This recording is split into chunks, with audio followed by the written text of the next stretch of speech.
Bienvenidos a la Cátedra de Educación Inclusiva. Mi nombre es Juan José Recinos Córdoba y en esta oportunidad hablaremos acerca de la educación inclusiva, las teorías del aprendizaje y los estilos de aprendizaje. Vamos allá.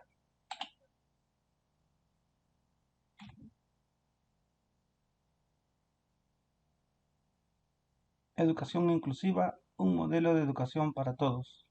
Es importante garantizar el derecho a la educación de las personas con discapacidad en un mundo que evoluciona rápidamente, proporcionándole oportunidades para desarrollar habilidades y competencias, de forma que puedan aprovechar las oportunidades técnicas de una economía ecológica u otras de crecimiento de empleo. En este sentido, debería prestarse una atención constante a la eliminación de las discapacidades por cuestión de género en la educación.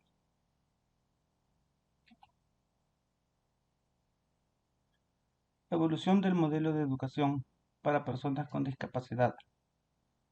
Esta evolución ha pasado por diferentes etapas y por consecuente diferentes respuestas sociales ante cada una de ellas. Por ejemplo, en la antigüedad y la Edad Media, las personas con discapacidad se creía que era por una naturaleza demoníaca o divina. Se daba también la deficiencia de políticas de reclusión, creación de asilos o albergues para dichas personas. Durante el Renacimiento, en el siglo XVIII, surgen las primeras experiencias con personas con déficit sensorial. En el siglo XIX, hasta mediados del siglo XX, surgen las categorías nosológicas, las creencias sobre el innatismo de las deficiencias y sus primeros cuestionamientos. Se enfatiza también la necesidad de un diagnóstico previo y de una educación especializada a cargo de profesores y centros especializados. Desde mediados del siglo XX surge el modelo de las necesidades educativas especiales. Surge también un modelo de educación integrada y se acentúa la responsabilidad de la escuela para ajustarse a las características especiales e individuales. En el siglo XXI surge la escuela inclusiva.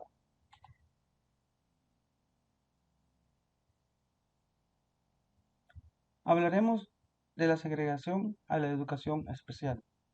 La segregación de las personas con discapacidad en nuestro ámbito escolar es recurrente observar políticas de los centros escolares, ya sean públicos o privados, con una marcada connotación de segregar a los estudiantes que no cumplen con ciertos requisitos, ya sea de carácter religioso o social. La segregación también se puede observar en los centros escolares que no cuentan con los espacios adecuados para que los alumnos con necesidades educativas especiales puedan desplazarse o incorporarse al proceso de enseñanza-aprendizaje. En la educación especial, la historia nos habla que ha existido una clasificación de estudiantes, desde los niveles básicos hasta los niveles superiores, donde alumnos con dificultades en el aprendizaje son categorizados y enviados a escuelas de educación especial. Con ello, en muchos países, desde Europa hasta América Latina, se encuentran estudiantes con discapacidades que son separados de la población normal para ser atendidos en instituciones especializadas.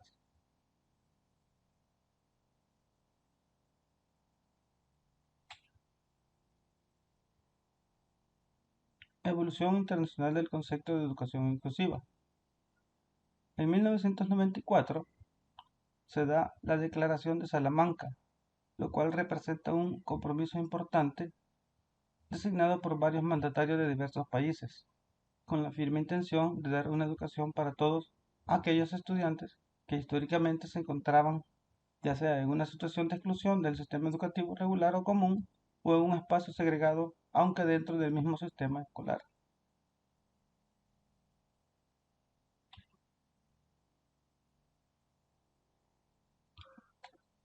La actitud del docente ante la inclusión educativa.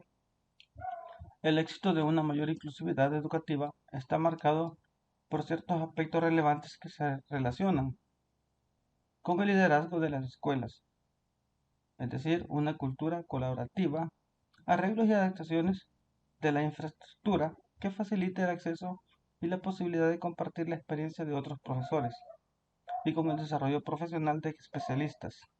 A su vez, se plantean diversos indicadores de éxito de las prácticas inclusivas dentro de un contexto escolar, a saber: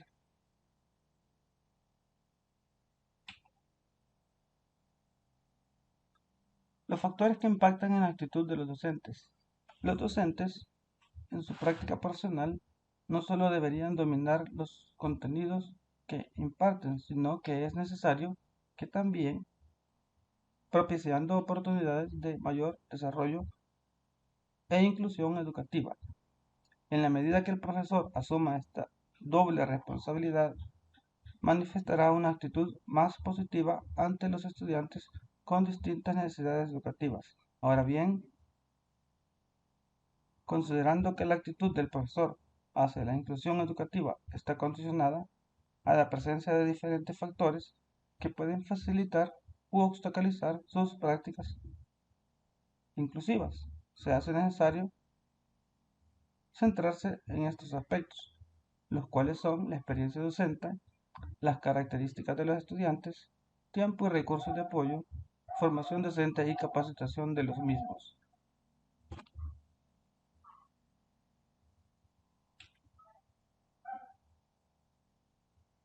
Hablaremos ahora de la integración versus la inclusión. La integración educativa es el proceso a través del cual se garantiza el acceso al currículo de educación básica a todos los niños. Este proceso suele ser denominado como atención a la diversidad, como escuela inclusiva, como escuela para todos o, últimamente, se le llama escuela integradora. La inclusión, la educación inclusiva anhela hacer efectivo para todas las personas el derecho a una educación de calidad, que es la base de una sociedad más justa e igualitaria. La educación es un bien común específicamente humano que surge de la necesidad de desarrollarse como tal. Por ello, todas las personas, sin excepción, tienen derecho a ella. La educación inclusiva como transformación radical. La transformación hacia la escuela inclusiva, como mencionan algunos autores, puede considerarse como un proceso de perfeccionamiento de los centros escolares, cuyo desarrollo lleva consigo dificultades que afrontar y, por consiguiente, en la mayoría de los casos, cierto tipo de tensión. La tensión se da entre docente-docente, entre docente-alumno y los alumnos docentes y la comunidad educativa.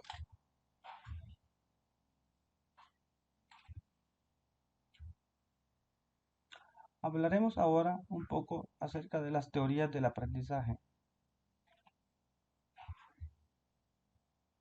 ¿Cuáles son las teorías del aprendizaje que debemos conocer?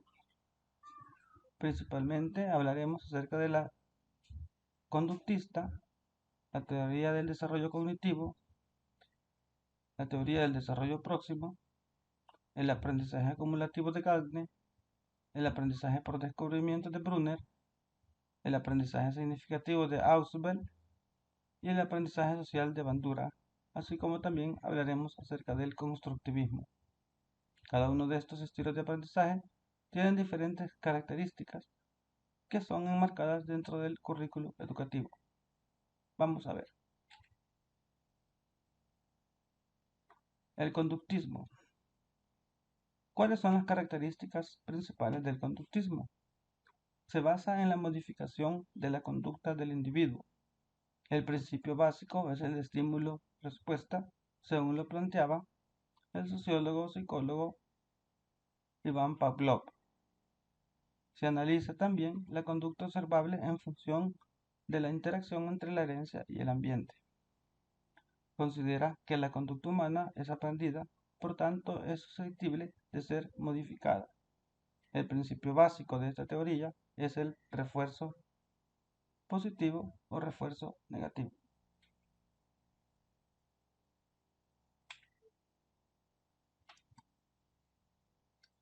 El desarrollo cognitivo. ¿Cuáles son las características? Sostiene que el ser humano es activo en la búsqueda de información. El ser humano está en la capacidad de desarrollar constructos que le ayuden a procesar la información del entorno para darle orden y significado. Un aprendizaje cognitivo es aquel donde los procesos mentales son llevados a cabo y elevados a su máximo exponente.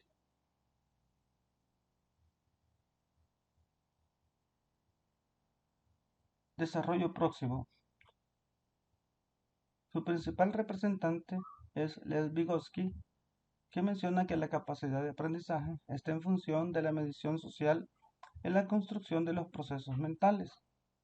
La mediación instrumental es la que contiene los aspectos representacionales en la construcción de los procesos mentales, haciendo uso de la lectura, la escritura, juguetes didácticos, objetos y herramientas para el aprendizaje.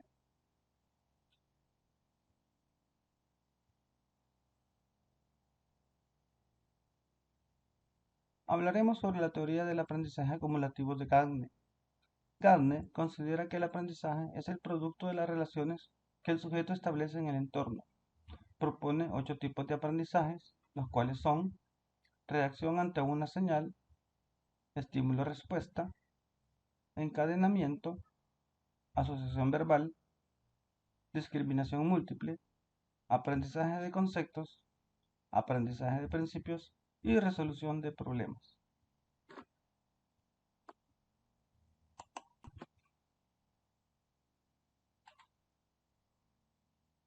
Por su lado, el aprendizaje por descubrimiento de Brunner se centra en el estudio de los procesos educativos, el desarrollo humano, el crecimiento cognitivo, la percepción, acción y pensamiento y lenguaje. Tiene un enfoque interdisciplinar al conjugar la relación filosófica con la verificación experimental. En este sentido, él menciona de que el aprendizaje se da por descubrimiento a medida que el sujeto interactúa con su medio ambiente, va descubriendo y potenciando nuevos conocimientos. Propone el diseño del currículo en espiral para facilitar la comprensión de contenidos de aprendizaje. Propone la formulación de estructuras globales de conocimiento como las más adecuadas en orden a la consecución de resultados óptimos en el aprendizaje. No propone una enseñanza programada, sino programas de cómo enseñar.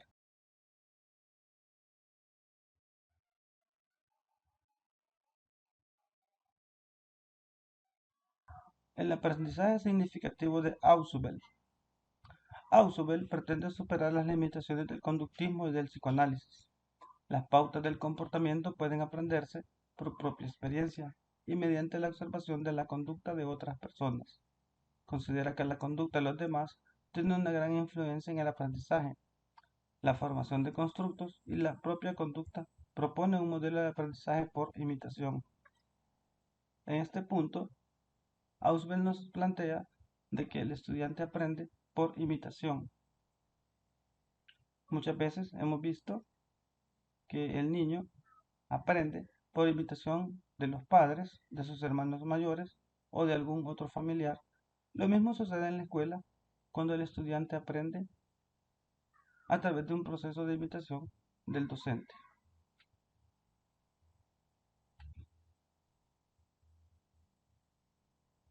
Teoría del aprendizaje social. El aprendizaje social se basa en una teoría desarrollada por el psicólogo Albert Bandura, que propone que el aprendizaje es un proceso cognitivo que tiene lugar en un contexto social y ocurre puramente a través de la observación o la instrucción directa, incluso en ausencia de reproducción motora o refuerzo directo. Considera también los aspectos sociales de nuestra vida cotidiana. Hoy aprendemos mirando, escuchando y haciendo, al combinar estilos de aprendizaje visual, auditivo y sinestésico. Para comprender nuevos conceptos, retener ese conocimiento y aplicarlos a los desafíos cotidianos en el trabajo y el hogar. El constructivismo. En el constructivismo los alumnos son los responsables de su propio proceso de aprendizaje. Son ellos quienes construyen el conocimiento. La actividad mental constructiva del alumno se aplica a contenidos que ya están elaborados. El alumno se implica activamente en el aprendizaje y en la construcción del conocimiento. El aprendizaje es holístico, el todo es mayor que la suma de las partes.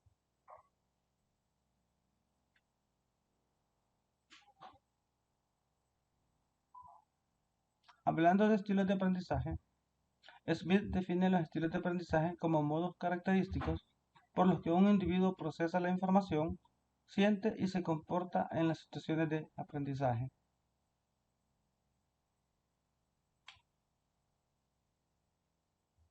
¿Cuáles son las características de los estilos de aprendizaje? Sea cual sea el estilo de aprendizaje, ya sea auditivo, visual, verbal, físico o sinestésico, lógico, social o en solitario, presentan casi siempre las mismas características. Es reflexivo, es teórico, es pragmático y es activo.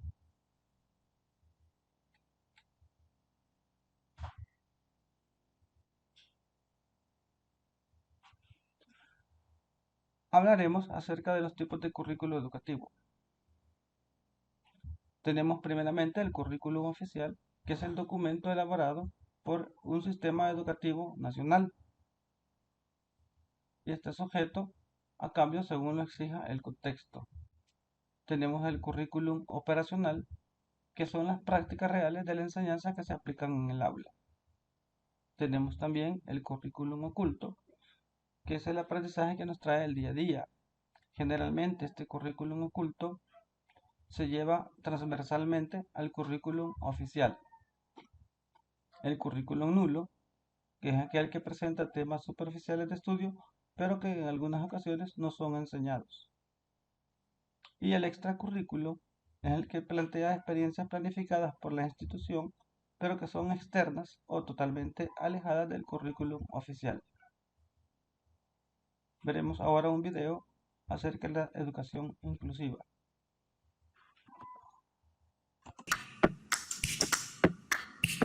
La educación inclusiva es un derecho fundamental de todas las personas con discapacidad física y orgánica y supone la base para ejercer otros derechos humanos. La Convención sobre las personas con discapacidad reconoce su derecho a la educación en todos los niveles de enseñanza y a lo largo de toda la vida. ¿Qué es la educación inclusiva? Aquella que garantiza que todos los niños, niñas y jóvenes tengan una educación de calidad, justa y equitativa. Es imprescindible para conseguir un desarrollo personal y profesional en igualdad de condiciones. Reconoce la diversidad que hay en nuestra sociedad y responde a la singularidad de todo el mundo. Potencia el talento y la creatividad de todos los estudiantes, con y sin discapacidad. Utiliza métodos inclusivos para todo el alumnado. Aporta soluciones para que el aprendizaje no tenga barreras. Y cuenta siempre con toda la comunidad educativa y los recursos del entorno. Educación inclusiva, sociedad sostenible.